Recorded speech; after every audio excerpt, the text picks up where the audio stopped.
Yep. Okay, we're live. Okay, hey, how are we doing today? Hi, everybody. Bruce here with Traveling with Bruce. Welcome to my channel. What do we got today? Wednesday, January the 24th. January the 24th, Wednesday. Oh my gosh, hump day. Welcome to Traveling with Bruce. I'm Bruce, talking to you from Creston, British Columbia here in Canada. Cruise fan that I am. And I hope you're having a good day today and a good week. I wanted to just talk to you today about some cruising stuff as usual. Just had to mute my phone there. Sorry about that. Yeah, what a day here. Man, oh man. When I went off the air yesterday, when I left you guys, we were just starting to snow. And the snow kept coming, and it kept coming, and it kept coming. And we have 6 inches this morning. All nice and fluffy, but there's a catch. And the catch is that the temperatures are not so good. The temperatures are warming up, and we're about 32 Fahrenheit, right at freezing. And right now we have rain. We have a light, misty kind of a rain falling down, and the snow on my deck today, on my handrails, was 6 inches high, all fluffy in the morning, and now it's about 1.5 inches of compact muck and slush. And so it's the kind of snow. I guess we're going to call this heart attack snow. You take a shovel and get out there and just give her. You could die. This snow is so heavy, water laden. No fun. And so I'm not doing it. I'm just letting nature take care of itself. Anyway, thanks for joining me today. If you're just watching the channel, first timers, here's what we do. I talk about cruising. I talk about my channel. I talk about what I do. If you're just logging in, type in where's your hometown, what's your high temperature today. We're 32, and that's as good as we're getting here in Creston. I'm 3 miles north of the Idaho border. I can see the U.S. from my living room.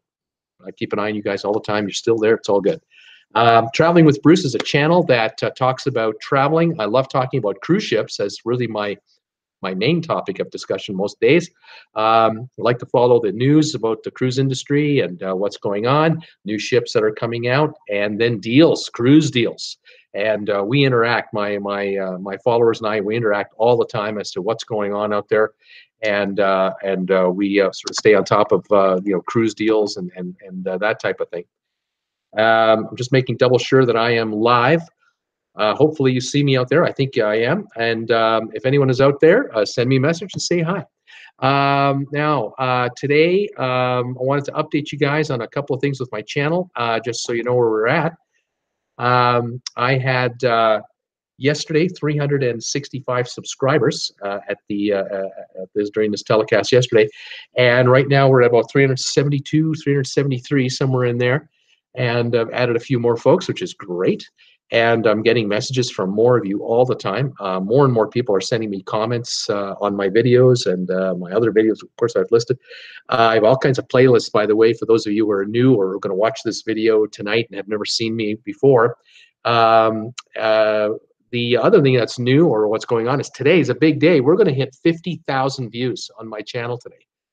Going to break 50,000 views. I only started this channel back in August of 17. And I'll tell you, it's come a long way fast. It took me until October, so it took me like 2 months to get the first 10,000 views, and now I'm at 50,000 views. Here we are in January. We're doing about 1,000 a day now, so every 10 days, another 10,000 views. It's just fantastic. Teresa, I see you. Hey, Teresa, how you doing? -6 in Waterloo today. How you doing, Teresa?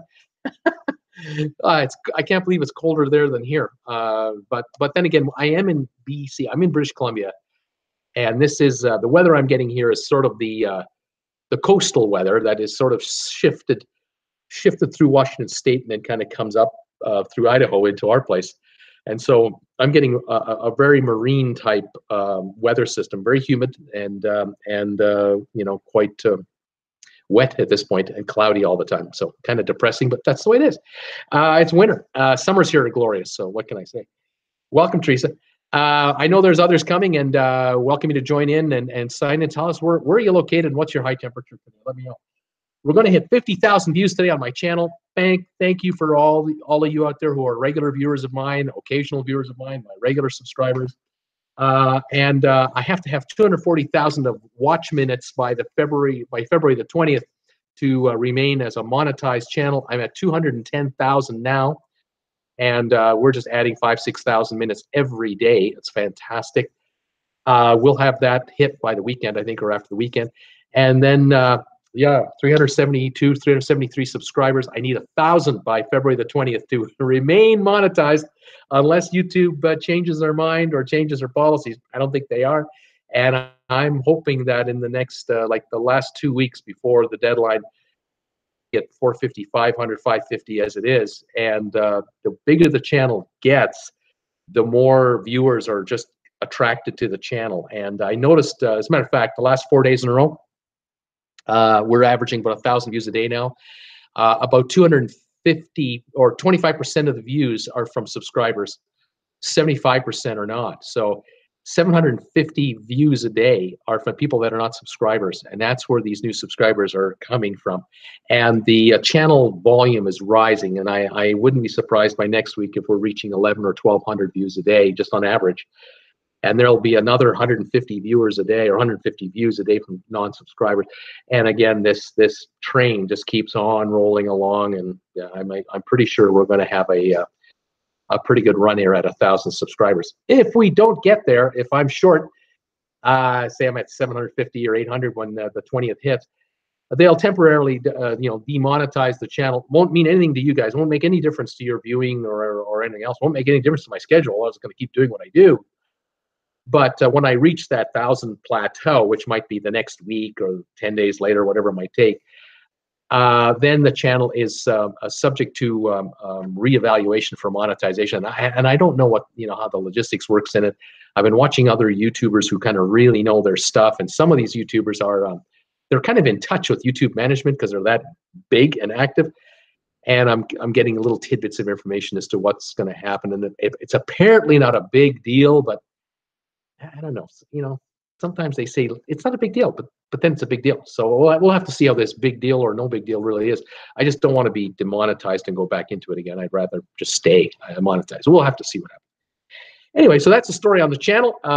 Otherwise, all is well. And as I say, we're having a great time. I really appreciate you folks joining me on this live chat. We've been getting some great comments. I had a really interesting question yesterday. It was in the evening after my telecast.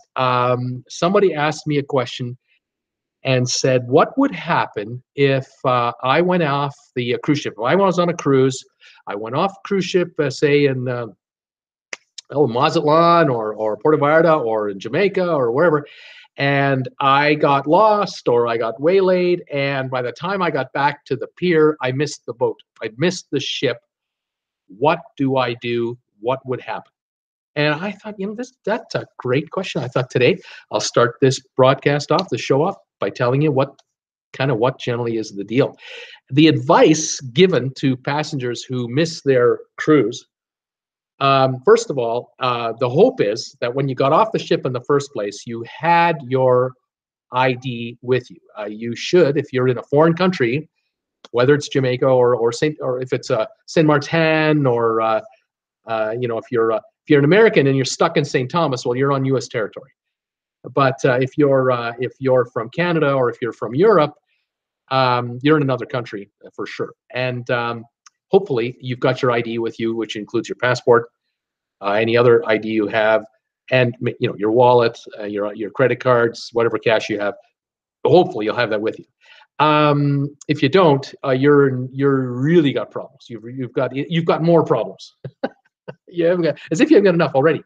But if you have your ID and everything with you and you have your credit cards, the trick now is, can you get from where you are to where the ship is going next to catch up to the ship? And that is, assuming that you missed the ship on one of those stops that wasn't the last stop before it went back where it started from. So if you're on the pier in, say, Saint Martin, and the next stop for your ship is Miami, you got to get back to Miami to catch up with your ship. If the next stop for that ship is New York in 2 days, your luggage will be in New York in 2 days. While your room with all your stuff.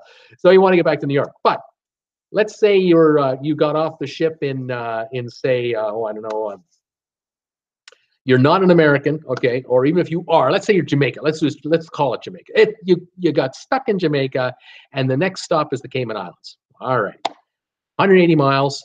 The good news: there are daily flights between Jamaica and the Cayman Islands, and the trick of it is you got to get to the airport to get to the Cayman Islands ASAP to catch up to the ship, and then the next day you can get back on board. So you'll be one night off the ship. You got to fend for yourself.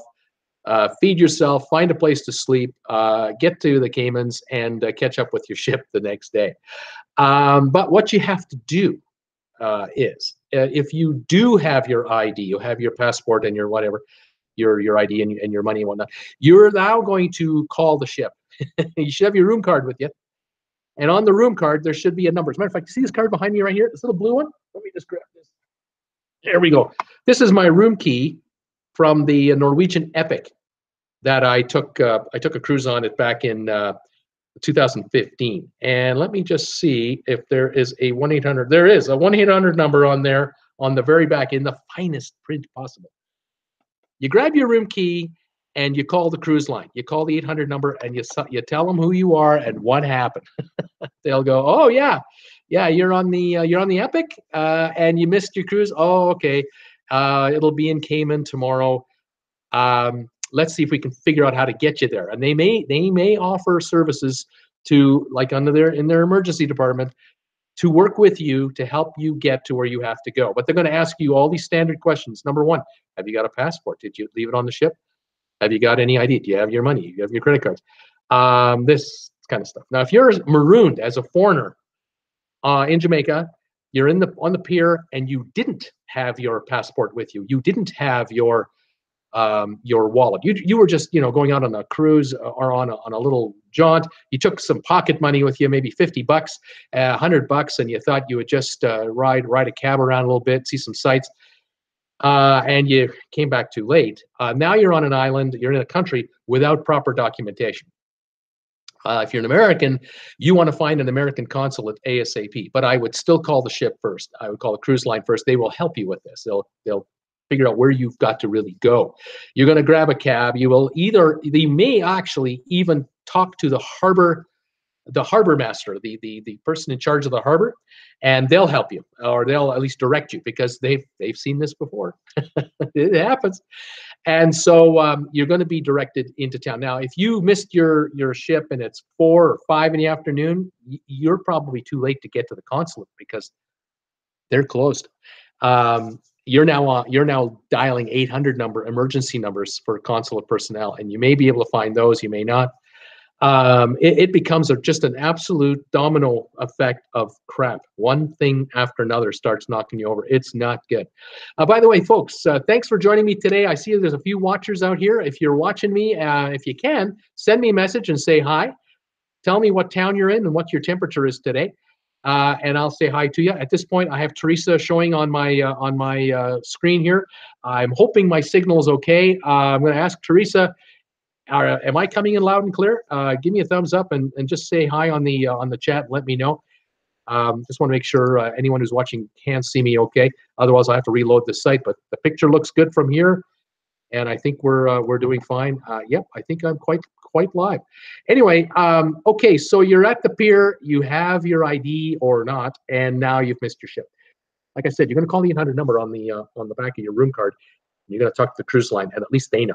Now they can notify emergency contacts. Oh, okay, here comes some information on my thing. Teresa, yeah, all clear. Thanks, Teresa. Fantastic. So anyone out there, if you're watching, say hi. Tell me what your high temperature is today. What's your hometown? Where are you watching me from? Once you've got the ship notified, your emergency contacts will know. Anyone else on the ship will find out too. If you're traveling with your husband or your wife or your buddy or a group, and you're the odd person out, they will be getting a message in their room. They'll have a voicemail flashing. When they get back into the room, their phone's flashing, and they're going to have a message. And they're going to get the word that, guess what? Gary, Jerry, Mary, whoever didn't make it, and they're back at the pier. Now, these folks will be summoned to the front desk on the cruise ship, and you'll start working with staff there to help and coordinate your friend's situation. Because traveling companion for that individual will have access to their passport, will have access to their credit cards and anything else. And so now a fax copy of the passport can be sent to the U.S. consulate or to the airport when you get to the airport, because you're trying to connect to Cayman Islands in this example from Jamaica over. The ID, your ID, will now be fired off from the ship to where it has to go through the cruise line to assist you to get you to the ship. This is what I'm trying to get at with the ID thing. If you have your passport with you, oh, it would be so much easier. And of course, you have your credit cards. You now need to just get to the airport or to get on the blower and find a phone if you don't have a cell phone with you, but you should. I hope you do. And get connections to the island in Caymans if that's where the ship is headed. The ship is headed to Cozumel, and then it's going to Miami the next day. Well, you have a choice. You can say, well, you know what, the heck with that. I won't try to get to Cozumel. I'll just arrange to get to Miami, because from Kingston, Jamaica to Miami, many flights a day. And you might be better off to just, spend the night in Jamaica and then take the next day's flight to Miami, and you'll be in Miami one day early or so. And then when the ship comes into port, you'll be allowed to get onto the ship to pack up your stuff and get off the ship.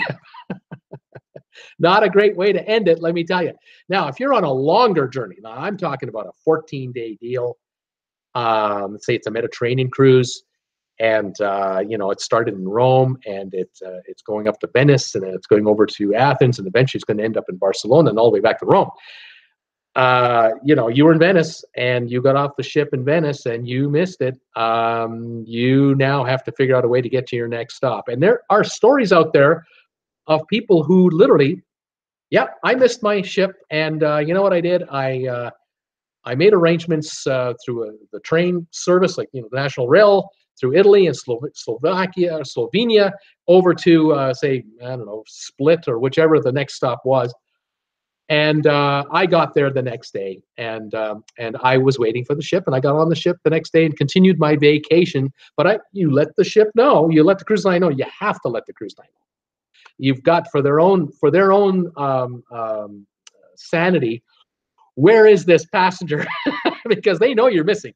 They know you didn't make the ship, and they've probably got people on board going, "Where's Joe or Joanne or whomever?" Hopefully, unless you're a solo traveler, I suppose. Your room steward will know. Your room steward will go, I turned the bed down for this passenger, even if it's a solo passenger, didn't touch the bed all night. They're going to report you. They're going to go, what's up with this guy? But anyway, the ship knows you didn't return because you didn't scan. This is old technology, but I'm sure most ships still use this. This barcode wasn't scanned when you came back on the ship. It was scanned when you got off, but it wasn't scanned when you came back on. They know you're missing. And so now the word is out. Where is he? Did he get mugged? Did he get robbed? Did he get killed? Did he have a heart attack? What happened to this person in Venice?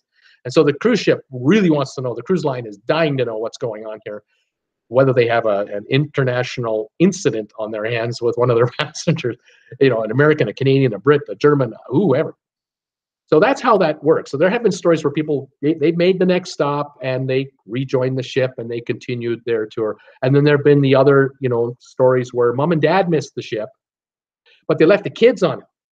The kids wanted to play in the pool all day long. They didn't want to go on that boring tour of the ruins and whatever on land.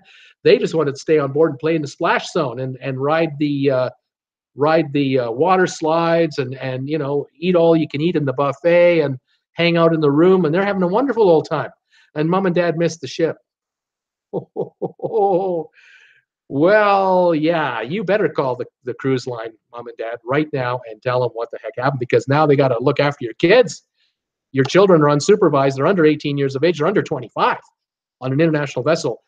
This is serious stuff. And so, all kinds of things kick in immediately. All kinds of protocols kick in. There are staff members on board whose job it is to look after people who've been, abandoned or split up, or children. All kinds of scenarios. And so, their safety is paramount. They're going to make sure that they're in their rooms. There may well be a babysitter in that room or outside the door all night long. They will be looked at. It may cost you, but they'll look after you. So anyway, That's what happens or can happen if you miss your cruise ship when it's leaving port. Even if you're running down the pier and it's 10 feet off the pier, it just pulled away.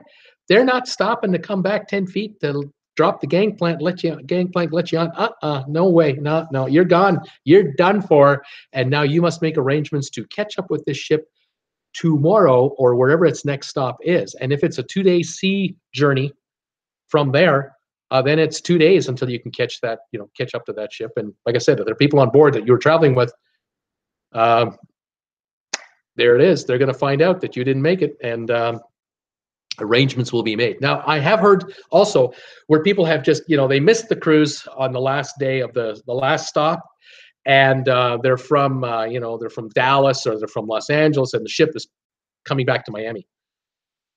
It can be arranged where you can arrange a flight back home, and the cruise line will, with the room steward and a supervisor, managers, they will go into the room and they will pack up your stuff for you in your suitcases, which are likely stored under your bed. They will pack everything up. They will open the electric vault with at least a supervisor present. They will clean out the vault and itemize everything, put it all in envelopes. Then they will arrange for your baggage to be shipped back to you, and maybe through a Federal Express or some kind of secure service, and it will cost you dearly. It will cost you, but they'll do it. They've done it before, and that can happen. Now, the same thing if you have, say, you're on shore and you're traveling with somebody, and somebody, has a stroke, a heart attack, and they're in grave condition, or they pass away. I mean, terribly pass away, and you can't make it back to the ship because you're in the hospital, and you find out that they're hanging on for dear life, and the cruise is going. You're calling the cruise. You're telling them what's happening. You're telling them where you are, what's happening. They may, if they have enough notice from you that you're not going to make it back on the ship at, say, 5 o'clock, it's now 3 o'clock and you're in the hospital, they will rush people into your room with supervisors, again, managers to supervise everybody. They'll pack up your stuff for you. They'll literally pack up everything for you, and they'll get it off the ship, and then they will get it to you at the hospital, including all the ID that you had, any medications that you or your significant other had. They will arrange that for you. They know you're not going to make the ship. You're not going to be on the ship tonight no matter what. You've in effect given up the rest of the cruise, but they will then get everything off the cruise if they can. They will then hire a local courier company or taxi cab.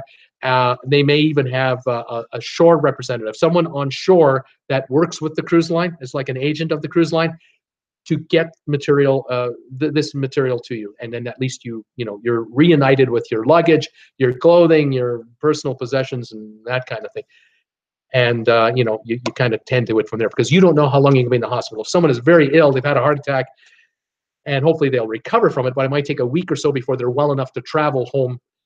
You might be stuck there for a week, and now you're going to have to tend to that. Hopefully you've got travel insurance and medical insurance for that kind of thing. So these are all the various, nightmare scenarios, and there are more that could happen. But this was all started from a question I got last night, which I found that I thought, yeah, I'm going to check into this a little bit. So Teresa has my signal all clear. Charles Jordan is here. How are you, Charles? Welcome. Paula K is here. Hi, Bruce. Very light flurries in Hanover, PA, 35 degrees. Charles, Paula, everyone else, I've got about 32 degrees Fahrenheit. We got 6 inches of snow last night. It started snowing just as I went off the air yesterday, and it was snowing all night long. 6 inches of powder when I woke up today, and now it's raining. We are so warm, like 33, maybe even 33, 34 degrees now. We're too warm for snow, so the precipitation that's coming down is in the form of rain. The 6 inches of powder I had on my railing on my deck like this has now been squished to a line of slush along the entire length of my banister, but 1.5 inches high, and it's getting thinner and thinner. It's turning into muck. And this is the perfect kind of snow for heart attacks. Get your shovel out, start shoveling, and go, it'll kill you. It's so heavy, dense, terrible. Probably really good snowman making weather, but I'm not doing that. Wes is here. Wes Morrison. Hello, Bruce. Sunny and 65 in New Braunfels, Texas. Wes, I think you're new. welcome to my channel. Welcome to the gang. Fantastic, Texas. I think you might be my first Texan on my daily. Fantastic. I'm glad you're here. If you have any questions about cruising or whatever, let me know. Otherwise, just watch what we're doing and you'll get the drift of what's going on. I get a lot of questions from my regulars and from my irregulars. I get questions from my viewers on my videos that I have on my channel, obviously. And sometimes these questions are so interesting that I'll bring them up on this telecast and we'll just go over it. So welcome aboard. I'm glad to see you. Just seeing another message here coming from Pamela Jordan. Hi, Bruce. I'm listening while on the way home. Nice to see you. Fantastic. I love it. However you can get me, that's great. Mark, the Lost Traveler, is here. Gee, I feel for Mark because he says, sucks watching you from the 70-degree beach. Yeah. Mark, the Lost Traveler, is in Florida. He's killing me. That's fantastic. Mark, welcome back. Good to see you, buddy. Yeah, you're the winner so far, and Florida's the place to be, obviously. What can I say? There was a time many years ago, I was in the, I've worn many hats over my lifetime and career. And I was once in the publishing business. I used to produce a little booklet for golf courses. We call them yardage guides. And this is back in the 80s when a buddy of mine, we created a company to produce yardage guides for resorts that had golf courses. And we felt that we could make a yardage booklet that people would be given when they played their round of golf. At the 2 middle pages would be your scorecard. And you would just clip the whole book to your steering wheel of your golf cart, and you'd keep score. But when you got to the tee box, the first tee, second tee, third tee, you could take the booklet off the steering wheel, open it up, and the first hole would be illustrated from above. And you'd see yardages, and it would tell you that that bunker out there is 220 yards from the tee box or 270 yards away. There's water over there. You can't see it, but we're showing you there's water over there. And the pro tells you to use a 3-wood off the tee, and then your second shot should be from here to here, if you can hit the first shot. And then we had a highlight of the green and all this sort of stuff. Anyway, to conclude this story, we were trying to sell these yardage guides to resorts, and we needed golf courses to find out about us. And the best way to do that was to attend the National Golf Show every year, the big one in Orlando. And in the 80s and 90s, they used to have the National PGA Golf Show for golf professionals and all these golf courses in Orlando. And so my business partner and I, gosh, it was terrible. Every February, gosh, we had to leave Canada in the middle of winter and go all the way down to Orlando. We had to go to this darn old convention, and it would take 4 days to do the show. We had to get there, of course, a day or two before the show, stay a day or so after. I mean, it was almost like an entire week of our lives in the middle of winter in Orlando, where it was like 75, 80 degrees. I mean, this was terribly convenient.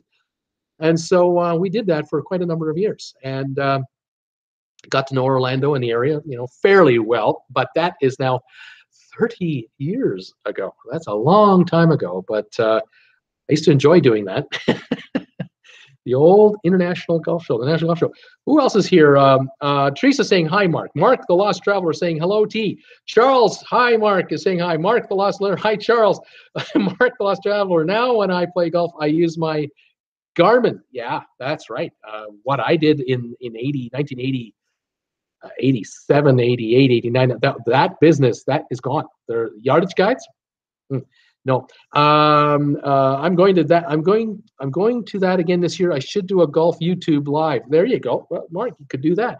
Yeah, the technology has just changed so much. What I used to do for a living way back when doesn't exist anymore in some cases. Friends of mine, their careers don't exist anymore. It's amazing how the world has evolved and changed. It's still happening, of course. I mean, would I have thought in 1987 that someday I'd be talking to my computer in my living room about cruise ships and building a YouTube channel? I would never have thought. Amazing. It's just incredible how it's going, but it's exciting at the same time. Now, today, I got a couple of pieces of news for you that I've uncovered. I read this morning that Royal Caribbean announced their 2017 profits. They're a publicly traded company. If you own shares in Royal Caribbean, 100 shares or more, you can get discounts, room credits on any cruise you take with any Royal Caribbean line. Some of you I know are doing that or thinking about it. Same with Norwegian, same with Carnival. They have that shareholder benefit. We've talked about that before. They announced in 2017 that their net profits were $1.63 billion. That's how much they netted out after it was all said and done. $1.63 billion. And they serviced approximately 6 million passengers. So I got my calculator out and I calculated that they made a profit for every passenger that they looked after, average profit of $271 a passenger. Now, passengers take 4-day cruises, 6-day cruises, 7s, 10s, 14s, and longer.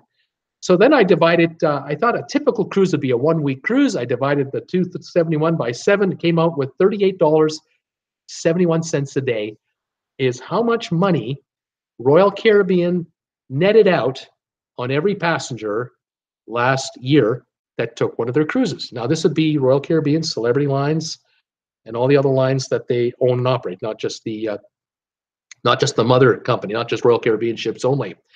And I thought about that, and I went, yeah, that is interesting, because if you are on a repositioning cruise and you take the cheap inside room, like the cheapest rate of cheapest rates, and you get one for like $38 a night, they can't be making $37 profit off you. There's no way. So certain cruises, they make more. Certain cruises, they make less. And of course, depending on the room type you have and whether you bought a drink package or whether you went to specialty dining or whether you lost your shirt in their casinos, bought some doubles massages, spa passes. I mean, we know all the spending on board. When it's all said and done, $38.71 a passenger per day average profit for Royal Caribbean and its worldwide operations. And I love reading stuff like this and digging into it, because you can understand when they build a ship like the new one that's coming, Symphony of the Seas, $1.3 billion to build that ship. They are going to probably put a couple $100 million, maybe $300 million on the counter of their cash. The billion left over, financed.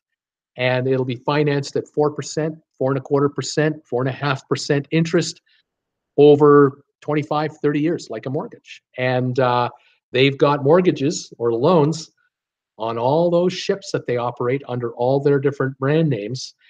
And now, a 2,800, 3,000 passenger ship, 4,000 passenger ship, you're now $900 million, $1 billion a piece to get these machines. And then, of course, the untold millions to run them. If you clear a net profit of $1.63 billion, I don't think that's even 10%. Well, maybe it's 10 or 12% margins. They had to have generated 12 to 15 billion in sales, in total sales. So the numbers just become staggering, and they just get more hard to fathom. And that's why I love to break it down on a per passenger basis. Let's see here. Mark last time, it's all about tech. Mark is saying Norwegian stock $59.66 a share, and Royal $132.33 a share. There you go. So if you want to buy 100 shares of Royal Caribbean, it's going to run you $13,000 to buy 100 shares of Royal Caribbean, if I got my math right. 10 times 132 is there, yeah. And if you want to buy it on margin, where the broker will lend you money, you can put down as little as 25 or 35% of that and carry the rest, but then you'll pay interest on the rest. And if the stock goes down in price, you're on the hook for the difference in profits or losses. So, if you have the cash, buy it with cash. But still, if you pay $13,000 for 100 shares of Royal Caribbean stock and you book a 15-day cruise and get a $250 room credit, that's a $250 return on your investment right there, and you haven't done anything yet. Not bad. Stock, I believe, pays a dividend, so not so bad. But $1.63 billion in profits last year, and that was a record year. They're now handing their employees, all employees, a bonus of 5% on their pay. They're getting a 5% bonus. That's going to run them $80 million. So it's going to cost them $80 million to give them all a 5% one-time bonus for reaching these new profit goals. And now they've come out with an estimation for the next quarter. They think they're going to up it again. They think that their profit margins are going higher. And to me, this shows a number of factors. Of course, it shows a good management. They know what they're doing, obviously, and of course they do. They're able to keep their costs under control. They've been able to finance their ships at incredibly low interest rates for a number of years now, because interest rates have been historically low. Fuel costs were much higher back in 2007, 2008. At one time, oil hit as high as $140 a barrel for only a few months, but it had been staying at 100, 110 a barrel for several years. And now it plummeted back into the 40s. Lately, it's back into the, say, 60s. But the fuel costs have come down so much over the last several years.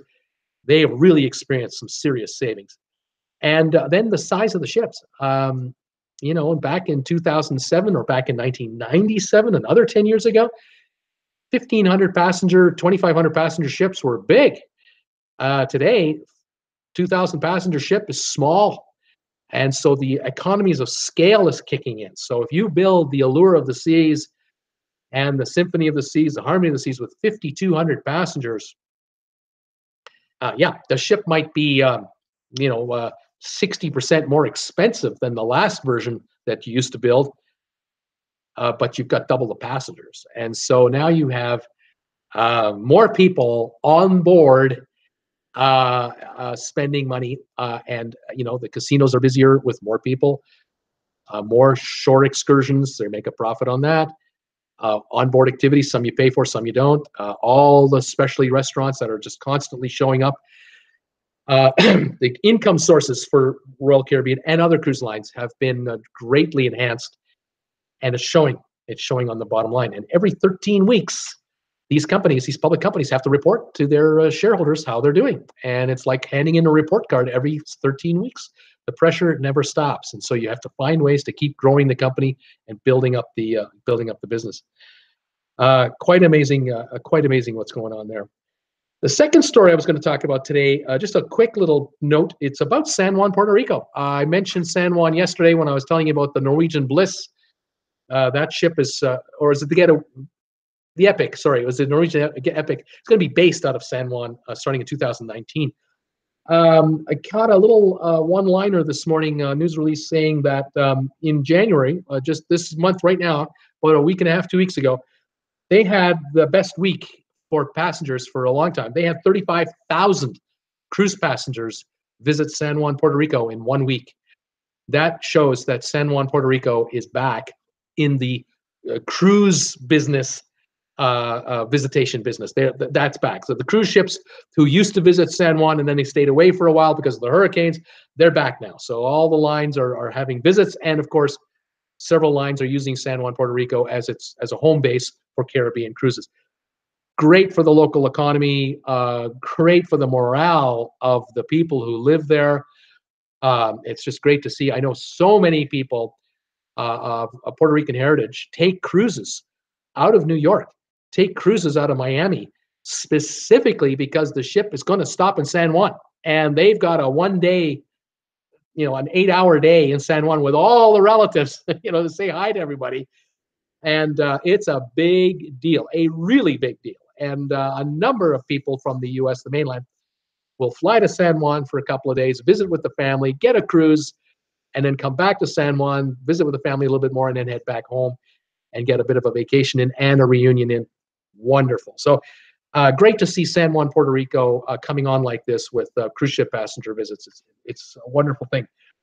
On the other hand, there are a lot of resorts that were wiped out completely. I mean, physically wiped out with the hurricanes. Damage was so severe that entire resorts are being gutted and being rebuilt almost from scratch.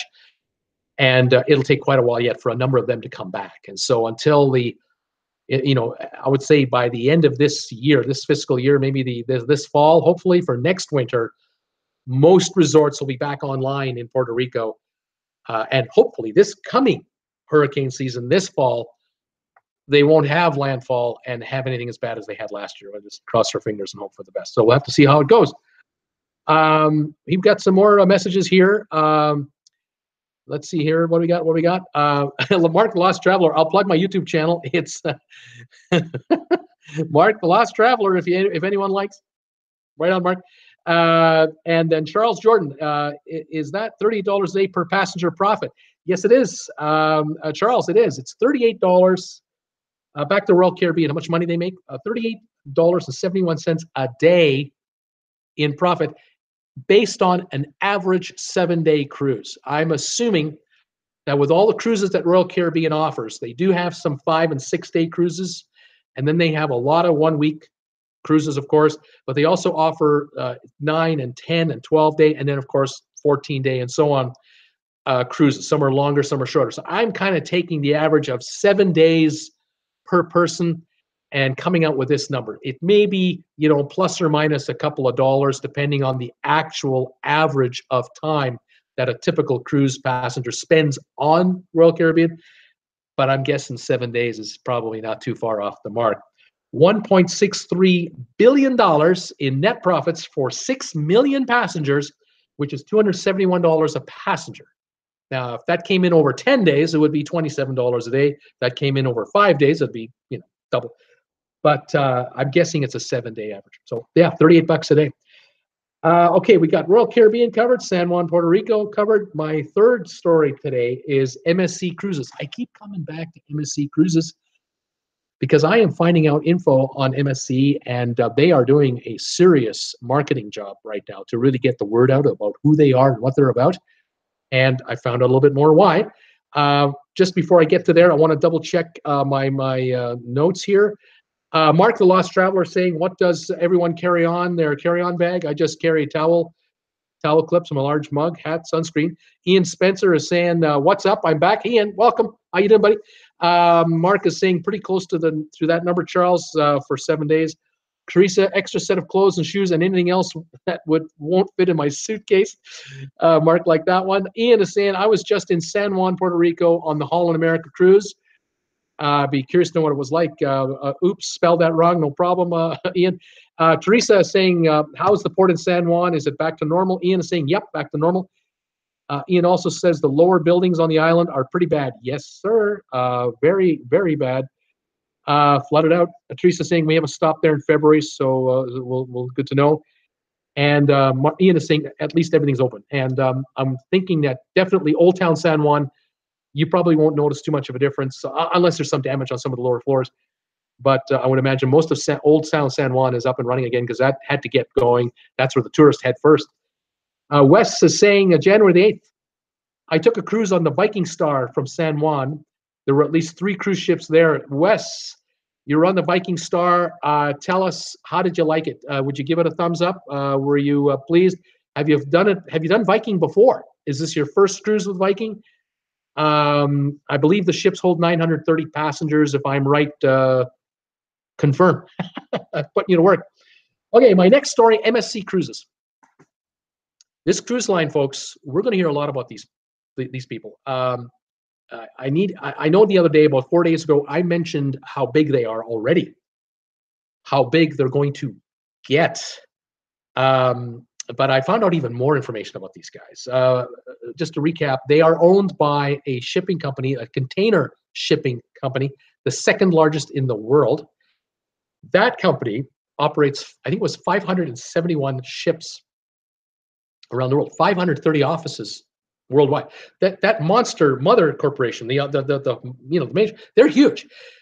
MSC is tiny compared to those guys, and yet MSC now has 14 cruise ships. They're the number one operator of for passengers in the Mediterranean. More people go on MSC cruises than any other cruise line in the Mediterranean. They're also the number one cruise line for South America. They're now the number one cruise line for Africa, and this is an area that here in North America we don't ever mention going on an African cruise. It just doesn't come up. We all talk about our Hawaiian cruises, our Mexican cruises, our Caribbean cruises, maybe a repositioning cruise or a transatlantic cruise. Some of us, very few of us, talk about a round the world cruise. But I mean, who mentions Africa as a cruise destination? I mean, there's no such thing as a Miami to, Cape Town and back cruise. It doesn't exist. But MSC is operating cruises through Africa, and they're now moving ships into the Dubai region to go after the Middle East market.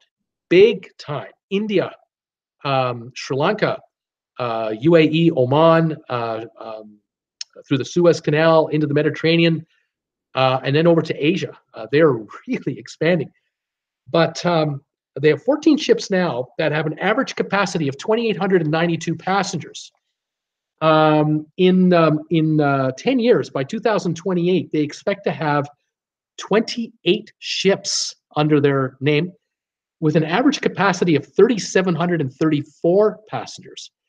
So they're going to increase capacity significantly per ship and double the ships. The president of the company was quoted the other day as saying that they plan to double their capacity in the next 2 years and triple their capacity over 10 years. And then he went on to talk about the fact that for the last number of years, they were operating a cruise ship in the Caribbean, just one, and that it was always sold out, always sold out, always sold out. And they weren't marketing the ship to any Americans. They were not advertising in any great way to North American passengers. The reason was that the ship that was plying the Caribbean was totally booked up by Europeans used to using MSC in the Mediterranean and in Northern Europe. And so these Europeans, there were so many of them that want to take a Caribbean cruise, they were using MSC cruise lines because they know them. They're comfortable on MSC. They're used to MSC. So now MSC, of course, added the new ship that they just launched a few weeks ago. The MSC is a Seaside, the one with the problems. And they're now going to add yet another ship. They're going to be adding multiple ships to the Caribbean region. And for the first time, they're actually going to advertise their line to North American passengers.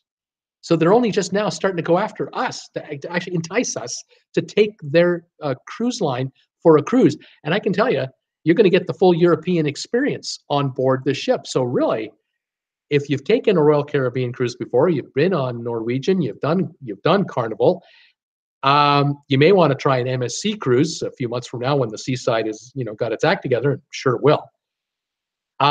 You may find that you like the European cruise experience in the Caribbean, which may entice you to consider taking a Mediterranean cruise with MSC Cruises in the future. And that's the plan. This is the master plan. They want to dominate the world of cruising. They're not interested in having subordinate lines either. Unlike Norwegian and Royal Caribbean and Carnival, these lines all have secondary lines, third lines, fourth lines. Carnival being the big one with Cunard, Princess, Holland America, Seabourn, and of course Carnival itself. MSC, they're only going to operate MSC ships. All ships will be MSC ships. They'll all have the same amenities, same services, but the ships will vary, of course, from design to design and size, so on. But it'll be the same brand name globally. This is their big plan. So if they end up with 28 ships and then they go to 38 ships 5-10 years after that, they'll be the single largest cruise line with one name under their banner in the business. Quite an amazing plan that they have, expansion plan. The other thing they're doing too is future ships that are coming. I'm not sure about this next one, but after that, all powered by liquid natural gas. They're getting away from the heavy fuel, from the diesel, the emissions. They're going for zero emissions. And this is, of course, because in Europe, they're all part of the Paris Climate Accord. And in Europe, you want to operate a cruise ship in the Mediterranean Sea and visit European ports? If you're burning dirty fuel, you're not welcome. You're going to be banned. It's not yet, but it's coming. And these cruise lines, the MSCs and a number of others, they're moving into liquid natural gas now. They're going for electric hybrid ships as well. And they're ahead of the curve. And it will be interesting to see how, the cruise lines that we're familiar with here in North America, will they start catching up to this technology? Because cruise ships can't just stay in the US only and survive. You've got to have worldwide operations, especially if you're operating 335 ships now, as the industry is. It will be over 400 ships in the next 5-10 years. The competition will be fierce, and ships will need to offer a lot of variety to us as passengers for destinations. And so certain destinations will not allow today's power, today's emitting cruise ships, as clean as they become, they may not be clean enough 10 years from now. And cruise ships are built to go 30, 40 years. So interesting stuff. I found that to be a fascinating a bit of news from MSC.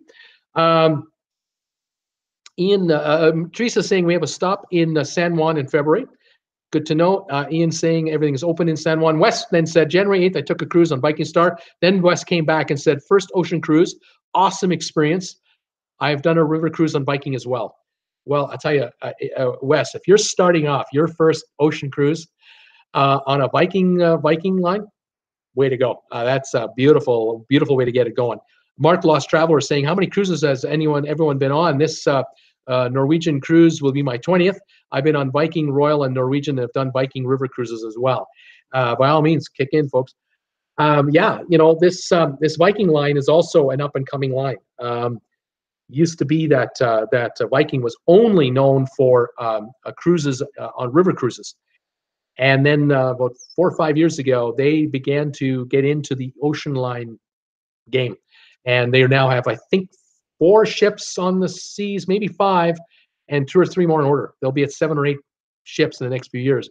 But they've limited the size to 930 passengers and 650 crew. So it's a really nice crew to passenger ratio. All right. If anyone out there is watching this live telecast that hasn't watched before, I'm Bruce with Traveling with Bruce, located in Creston, British Columbia here in Canada. I do a daily live stream at 5 o'clock Eastern time, Monday to Friday, and 2 o'clock Eastern time on Saturdays. We talk cruise ships. We talk cruising. We talk ports we like. We talk about things that are happening in the cruise business, things that have happened to us, things that we've experienced.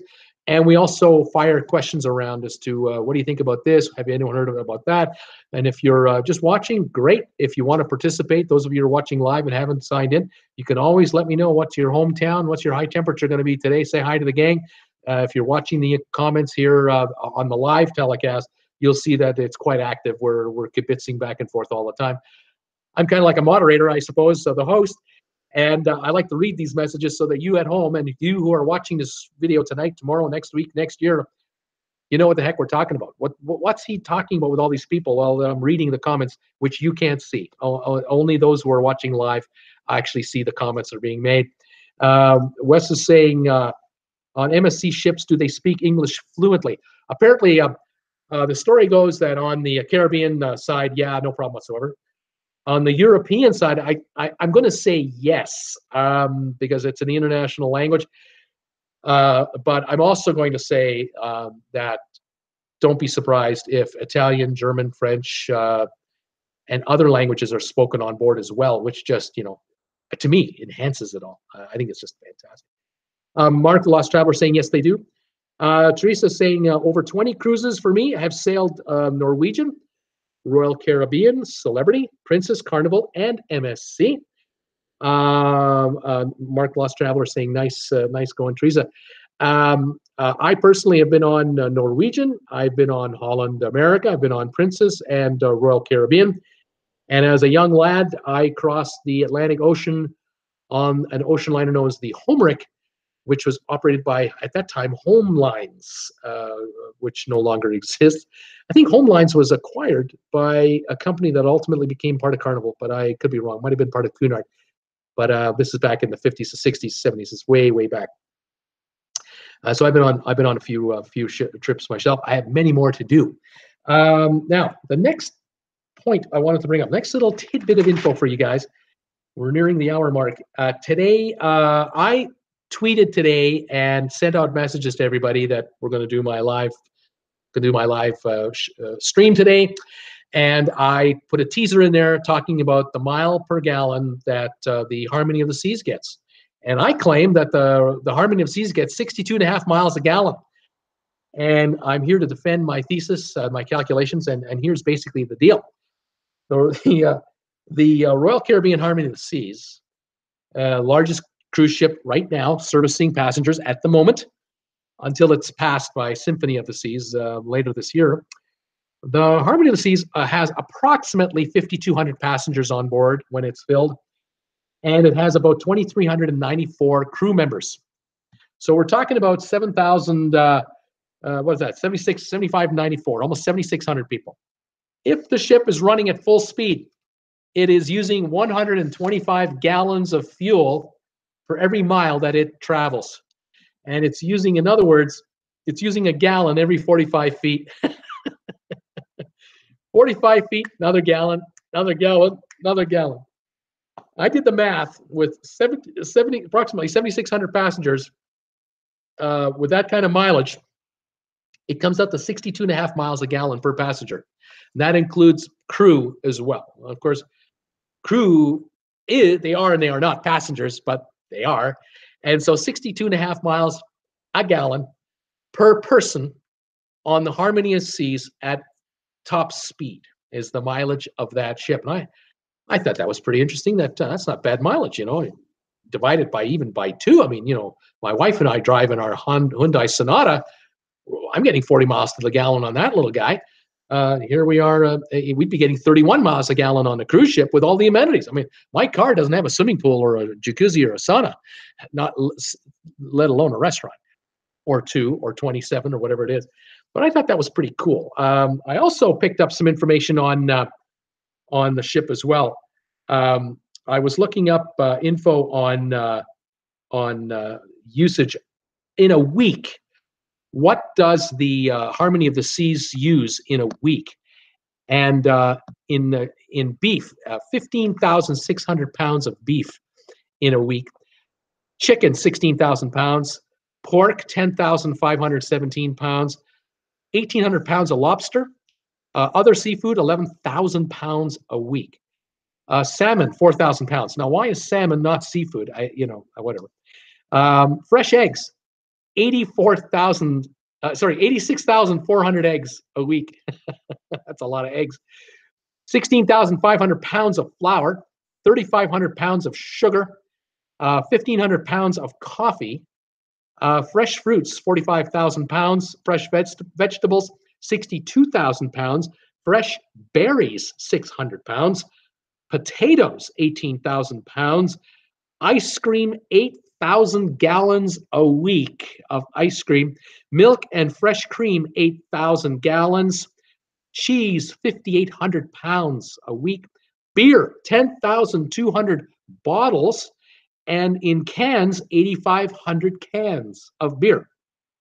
Soda, 11,500 cans. Wine, 2,225 bottles. Whiskey, 175 bottles. Vodka, 550 bottles. Champagne, 175 bottles a week. Water, 3,500 bottles. Individual yogurts, 4,200. And slices of pizza, 18,000 slices of pizza a week on the Harmony of the Seas. So that's what they're using up. And I would imagine that, as the week goes by, each day the ship's getting lighter because, the food is being consumed and the water. But then again, maybe it's not getting lighter because, everything's being consumed, being dispersed in our bathrooms. But they don't just dump that stuff overboard. So the ship may retain a lot of that weight. So I guess it gets lighter in some ways, but the empties, they take the empties back to Miami or wherever the ship starts from. The empty cans, the empty bottles, all the waste, all the garbage, it's all returned back to home port and then dispensed with from there. Fascinating statistics. Mark, the Lost Traveler, is talking about all the different cruise lines we've been on, and he was saying, "Sorry, I've never done Carnival. I have. I hear too many stories. Some stuff people don't hear just because of local news, fines and stuff like that. Talking about issues with Carnival." Teresa's saying we don't cruise Carnival anymore as well. We outgrew the cruise line a long time ago. It's a great line to start with. If you've never done a cruise before, take a 3-5 day cruise on Carnival. Great way to start it off. Mark the Lost Traveler, before I got divorced, I took the kids on Disney twice when they were 6 and 7 and then 10, 11. A lot cheaper now by myself. Oh yeah, Mark. A family of 4 or a dad and 2 kids. Oh man, on Disney. You are dropping some cash. That is not cheap. Charles laughing out loud here. It's just being It's just being transferred from one container to another. Yeah, Charles, you like that comment. Yeah, that's right, Charles. The rum and the vodka and the Diet Coke goes in, and then the byproduct comes out, and it's small containers into one big container, and then it's dealt with in its own unique way. And I don't want to know. I don't want to know. I can watch the Discovery Channel from time to time, and they show us how they handled waste on a cruise ship and poo and everything else. Don't need to know. But yeah, that's funny stuff. Yeah, these ocean liners, these cruise ships are a marvel. I mean, my goodness, when the 50s and 60s, when there was ocean travel on ocean liners, they were a modern marvel then. They started coming out with air conditioning on ocean liners in the 60s, 50s. Unbelievable. And to be able to offer you all the amenities and all the services that they had at that time. And then, of course, now from the 70s to today, what the folks did on the Love Boat for amenities versus today. I mean, if you told your kids, can you imagine you've got 10 and 12-year-old children who've been on a few cruises already, and you told them that, hey, kids, guess what we're going to do? We're going to take a 2-week cruise on a ship that was built in 1972 down to South America. You'd have a riot and a revolt on your hands, especially if they've ever been on a Royal Caribbean monster like the Allure or the Oasis, with the wave flow riding machine and the rock climbing wall and all the water slides and everything. Are you kidding me? I think you'd have a revolt on your hands, and it wouldn't be pretty. I don't think it would be pretty. Mark the Lost Traveler is saying he's still paying the Disney cruise loan. And we love that one, Teresa, too. Yeah, I bet you are. That can't be cheap. No way. Doreen, hey, hi, you're here. Doreen Chapman's here. Hi, enjoying the live chat. Welcome, Doreen. I'm glad you are. It usually is a pretty good time. Yeah, these ships today, my goodness, they're talking now about that electrically made electrical go-kart track on the Norwegian Bliss. I mean, that's going to be a media sensation when they pull into New York, when they first launch that ship and show it off. That's going to be great. Then we have rope climbing obstacle courses that they've built. And I don't think they're just for kids. I could be wrong. Maybe there's a weight limit for us older guys. I don't think I should be trying anything like that. But more and more things are coming out. Laser tag. Royal Caribbean is dedicating 2 upper decks on some of their ships for laser tag in the evening under the stars. I think that's going to be fantastic. I think that's going to be just a riot. There's going to be some really neat stuff coming out on cruise ships as we go forward. Some of the articles I read, they call them gimmicks. We have new gimmicks on cruises. Well, you try it, you see if it flies. I'm sure they do a lot of study groups and a lot of research as to how it'll fly. Who doesn't watch everybody else? Seven Flags is, I'm sure, watching what the cruise ship's doing. The cruise ships are watching what Seven Flags is doing. Disneyland is watching Universal. Universal is watching Disney World. Knott's Berry Farm is watching whatever. Where do people want to spend their recreation dollars, and for what? And for those of us in my age category and older, okay, I'm not a roller coaster guy. I never really was, but I'm certainly not in that demographic now. My idea of a great cruise is to relax. So the less, the better, maybe. Where if you're a mom and dad in your 30s and you've got active children, you gotta keep them going and keep them from getting bored, and hopefully put them on a cruise ship where they can be left alone for hours, and they'll leave you alone for hours. And then mom and dad can have some alone time and some private time and you name it, where the kids can just go off and just have the field day and the time of their lives. So yeah, it all varies on what your age bracket is and what your circumstances are with the family and so on. Teresa saying Norwegian Escape and Getaway have a rock climbing course. They have rock climbing courses with the zip lines, and it's just not for kids. So much fun. Yeah, absolutely. If you're 25 years ago, I'd be trying the rock climbing wall myself. Mark is saying, Mark the Traveler, yes, that on the Norwegian Getaway, weight limit 260 pounds. I checked because I'm doing that. They even have a part where you can walk the plank about 10 feet out over the ship. Yeah, I've seen some promo photos where they have a victim with a vest on, and I'm sure it's a right around the you know where and all the way. I mean, this vest is a life vest with a cable attached to it, and then you're walking the plank, and you can they have a camera on a pole where they can take a photo of you from above and over here, and obviously you can buy the photo of yourself doing this. It's a pretty cool little thing. Should be kind of fun. Um, Mark Travis, I like the you name it part. Doreen is saying, yeah, too old for the stuff. Relaxation is what we want cruising. You betcha.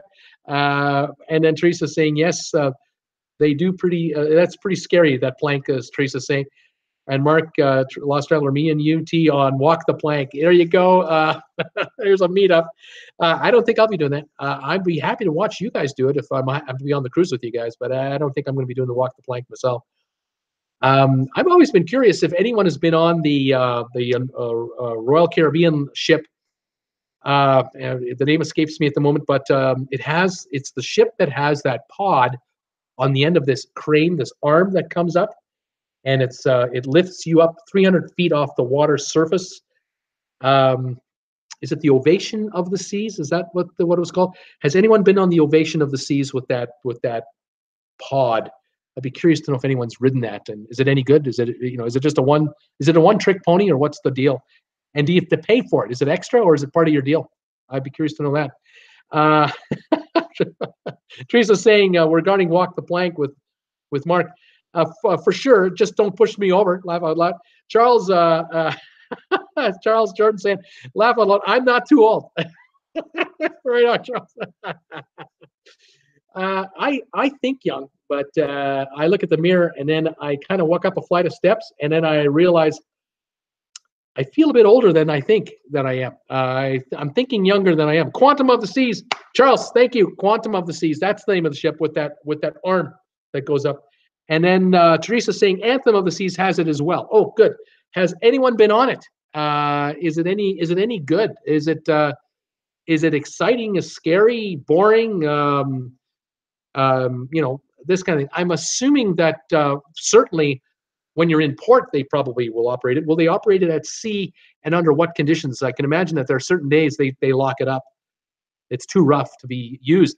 And I kind of wonder, because they installed this unit on these ships, have they taken away a space for what could have been a larger water park feature? Is that costing them more than what they're getting out of it? I'm kind of curious. Teresa is also saying that apart from the Anthem of the Seas having it, she's also saying that the Anthem of the Seas and Quantum, they also have indoor skydiving. And how's that going over? I would imagine it's pretty cool, but on rough days, are they operating it on sea days where there's a bit of motion? I'm not so sure about that, but I've seen video and it looks pretty cool. I don't think I really want to be an indoor skydiver. See, the problem is, I don't want to fool you people, but as good looking as I am, the reality is that this exterior, is getting softer and more pliable, and there's more flappability here. And with high winds, I don't think it'd be a pretty picture. I mean, sure, I got the goggles on and I'll have the helmet on and only this is exposed, but I don't want to get that look where the wind is catching this yapper and all, and then I'm blown out like Dizzy Gillespie, the trumpet player. I don't think that's a good look for me. So, I don't think I need that. So maybe that's just me and my vanity. I don't know. But some of these features, they look pretty cool. They look like they're a lot of fun. But you got to wonder if they're going to last as long as they are, because I have noticed in the last, a couple months particularly, whenever a cruise line is talking about this ship is going in for dry dock, this ship is going in for refurbishment in dry dock, they inevitably are talking about not only the standard issue stuff that they're going to do the ship, then they're talking about the water park. They're adding a water park. They're enhancing the water park. They're putting a much larger water slide, on it, or they're putting in water slides with clear plastic tubing where the water slide goes out over the edge of the ship and then comes back in, so that when you start off in the plastic tube and it's color red, color blue, color green, and all of a sudden it's clear and you see 250 feet below you is the ocean and the side of the ship, and then you're back into the tube again and you're coming out the other end. They're adding this feature big time on cruise ships that don't have it. And they used to add those giant TV screens all the time. Now that's standard issue on most cruise ships, and ships who don't have it, they're getting that anyway. I'm wondering about whether these features that these ships have with this crane, is that interfering with anything else? It'd be kind of cute. Teresa's saying, "You're funny, Bruce." Thanks. I try. Mark, flappable and skin don't mix. Mark saying Disney has clear slides, and then Mark saying that was crazy. The clear slides were crazy. I think the Bliss is also doing it, and the MSC Seaside has, I believe, some clear. I thought they had some clear water slide tubing over the edge as well. It's the up and coming thing. Why wouldn't you do it? If you can design the water slide, where you can have it hanging off for a while off the side, even if you can do this, I mean, however aerodynamically you can set it up, because obviously, when that ship is plowing through wind that's coming at you, if you're going into a headwind of 30 miles an hour, you're going 25, that ship is handling 55 mile an hour head-on winds here. Can the slides handle that turbulence? Obviously, they'll probably close them during, turbulent weather like that. But just for the wear and tear, you want to make sure that the footings, and the joints between the sections of plastic tube don't wear, because the water is flowing through as well. You don't want to have leakage all over the place, right? So yeah, I can see where they have it hanging out, and there's some resistance there. And then that's why water slides usually are halfway back behind the big smokestack, where there's protection, and then they have the ride back there. Same thing too. If you're a passenger on a cruise ship and you're going to go on a water slide, the last thing you want to be doing before you get on there is standing in line and freezing because you're in 25 mile an hour wind and the water that's on you is evaporating. It might be 75 degrees, but with a 25 mile an hour wind on the water with a wet body, you're going to start to get cold. And so we don't want to have that either. So we'll see. Anyway, yeah, we'll have to see how this all plays out. Okay, I think today we're going to call it a day. I want to thank you guys, as always, for my regulars who are following me here. It's fantastic. Those of you who are listening to me on the drive home, that's great. I think that's fantastic. The newbies, we've got a couple of new people to come on board today. Thank you for joining us today and being part of the discussion. It's great. Love to have you again. I'm on again tomorrow at 5 o'clock Eastern. That's Thursday and Friday at 5 o'clock Eastern. Then I'll be on Saturday at 2. Tell your friends, tell anyone you know who's thinking of going on a cruise or loves cruising. Hey, you should join this live stream at 5 o'clock Eastern. Bruce has got the thing going and it's growing. I'd love to have you become part of it. If you know anyone that would love my channel, tell them about me and get them to subscribe. We want to grow that channel further. We're saying, Charles is saying this has gone by too fast. Teresa's saying good night. Mark is saying love to all later. Thank you all. Have a great evening, everybody. We'll talk to you tomorrow. And as always, this is Bruce with Traveling with Bruce saying goodbye for now, and we'll see you next time. Take care, everybody.